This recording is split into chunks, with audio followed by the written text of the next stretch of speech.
كيك يومي قطني اسفنجي، وكما عودتكم دائما بالطريقه اللي هي بسيطه ومقادير حتى هي بسيطه اقتصاديه والحجم عائلي بمذاق جوز الهند. الا كنتم من عشاق الوصفات السهله البسيطه الاقتصاديه المختصره في دقائق، انضموا لحسابي اطباق بيتنا مع فله.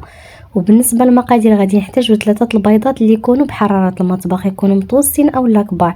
تنحتاجوا قبصه ملح، وتنحتاجوا ملعقه كبيره سكر منسم بالفانيلا، اولا تقدروا ديروا 3 الاكياس من فئه 8 غرام. وتنضيفوا عليهم كاس الى ربع سكر. يمكن لكم تعبروا بهذا الكاس هذا اللي تيهز 250 مليلتر. وتنضيفوا عليهم ربع كاس زيت نباتيه ما يعادل تقريبا 100 غرام.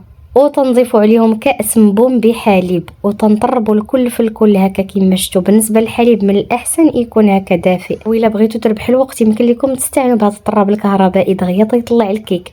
وتنحتاجوا نص عصير حامضه اللي غادي يعطيكم واحد الهشاشه لهاد الكيك هادي. وتنضيفوا 3 معالق يكونوا كبار كوك.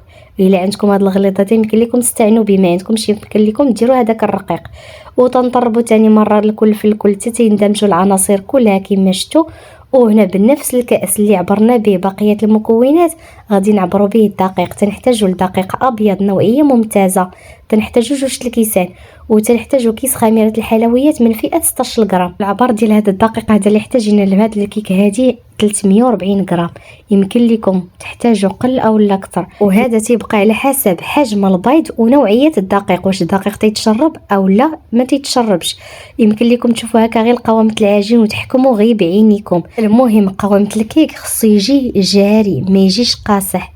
لهذا شوفوا هكا القوام كما شفتوا هنايا في الفيديو ويبان لكم العبار. الا كان هكا ثقيل شي شويه فيمكن لكم تضيفوا 2 معالق اولا 3 الحليب، تضيفوا غير شويه بشويه وانتم تطربوا حتى تحصلوا على داك القوام اللي هو خفيف. وفي الاخر من بعد ما تنضيفوا الدقيق ما تنطربوش الخليط ديالنا بزاف، تنطربوا غير حتى تنسجموا العناصر لان طربناه من قبل وتاكدنا ان الخليط ديالنا خالي من التكتلات والحبيبات.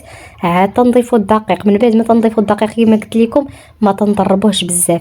وبالنسبه للحمض اللي ضفناه هكا باش يتفاعل مع الخميره ويتنفخ لينا هكا في الصينيه وتجينا الكيك قطنيه اسفنجيه. وبالنسبه لهاد الصينيه هذه تنحتاجوا للعبار ديالها 25 على 40 سنتيم. الا درتو صغر منها تيجيكم الكيك غليظ، والا درتو اكبر منها تيجيكم الكيك رقيق. احسن شي باش يجي متوسط ديروا هاد الصينيه هذه 40 على 25 سنتيم. وتنكونوا شعلنا الفران تنشعلوا ليه غير من التحت 170 درجه بالنسبه للناس اللي عندهم الفرن الكهربائي. ولا عندكم غير ديال الغاز تشعلوا ليه واحد الشعله اللي هي خفيفه تطيب لكم من التحت. عاد تشعلوا ليه اللوجه وياخذ لون ذهبي خفيف كي هكا وتخرجوه.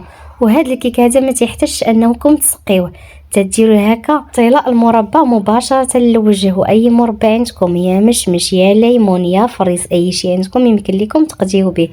من بعد ما تديروا هكا طبقه رقيقه تنرشوا هكا الكوك كيما شفتوا الكوك غليظ شي شويه. وإلا عندكم الرقيق يمكن لكم تستعينوا به. المهم الكوك يكون جديد باش هكا يعطي الريحه اللي هي والنكهه اللي هي مزيانه. وكان هذا هو اقتراحنا اليوم. تنتمنى من الله يعجبكم وتنتمنى ديروه وينجح معكم. وكونوا على يقين الا جربتوا خاصه الا عندكم الوليدات غتبقاو ديما ديروه، لان كما قلت لكم في اول الفيديو حجم عائلي. واهم من هذا الشيء كامل تتجي قطنيه اسفنجيه ما تشبعوش منها، وخاصه هكا بنكهه الكوك يا سلام. وكما العاده اخوتي نتمنى منكم ما تبخلوش عليا بلي لايكاتكم وتشجيعاتكم هكا باش نتشجع انني نزيد مزيد ومزيد من الوصفات. اذا كنتوا اول مره تشاهدوا صفحتي فيمكن لكم تنضموا اليها اطباق بيتنا مع فله وهكا يوصلكم كل جديد.